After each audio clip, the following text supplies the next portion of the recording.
Hello mga Marikoy, welcome sa aming mini vlog.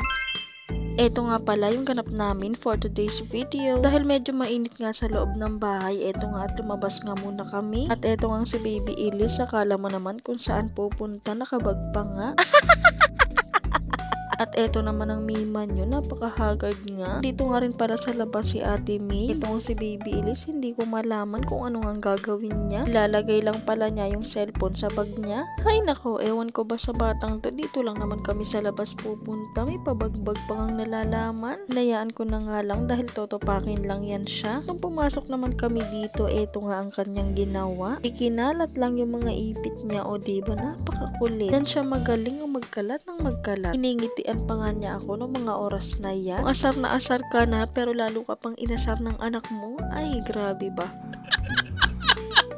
At eto na nga ang nakakainis. Katapos nga niyang magkalat, bigla na nga lang niyang iniwan. At dahil walang ibang magliligpit kundi ako lang, eto nga at sisimulan ko na. O diba nakakainis, hindi naman ako yung nagkalat pero ako yung magliligpit. O hala, sige Yuko, ay ligpit mo yung kalat ng anak mo.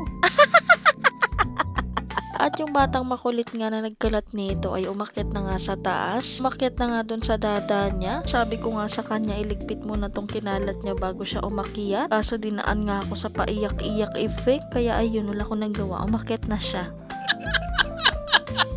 Kinabukasan na nga pala to mga Marikoy. Nandito nga kami sa labas nakatambay. Ewan ko ba sa batang to kung anong trip, napakainit pero gustong gusto dito sa labas. Pero wag ka ang nanay kahit napakainit na ng panahon. Kahit tirik na tirik ang araw. Ayan, for the copy ang first son. Huy, grabe na yun. O diba, hindi mo kinaya kahit napakatirik ng araw at pawis na yan. Hala, sige copy inday. Nakapulot na naman nga ako ng ipit ni Baby Elise. Ayan, nilagay ko nga muna sa kamay ko. Ano ba naman si Baby Elise? Pag nagsawa nga sa ipit niya, tatanggalin at itatapon na nga lang kung saan. Kugulat na nga lang ako dahil wala na nga yung iba niyang ipit. Makikita ko na nga lang sa loob ng bahay. Tinapon-tapon niya kung saan-saan sulok. Grabe, tignan nyo naman, napakabilis nga ng panahon. Marunong na nga siyang maglaro ng mag-isa. At pinagpahinga ko nga lang siya saglit dahil pawis nga siya at pagod na pagod. Inayos ko na nga rin tong buhok niya kasi naman grabe nga ang sabog. Kinaig pa nga niya yung nakipagsabunutan.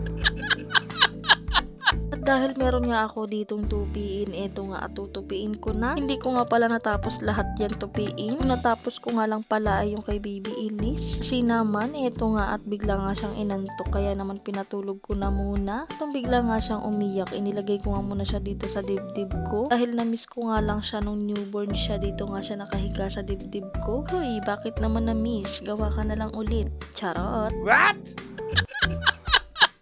Eto nga pala yung mga naiwan kong tupiin ng mga damit. Sa amin na nga lang yan ni Papa Noriel dahil yung kay Elise natapos ko na. At fast forward, nakauwi na nga pala kami dito sa kabila. At eto nga si Baby Elise, natatawa kami ni Papa Noriel. Paano ba naman kasi habang pinapagalitan niya yung papa niya, nakapamewang pa nga. Itong mga oras na to, inaasar-asar ko nga siya. Kaya ayan, for the tago-tago nga siya ng face niya. Kapag siya nga ang naasar, tuwang-tuwa siya. Kapag siya naman ang inasar, umiiyak.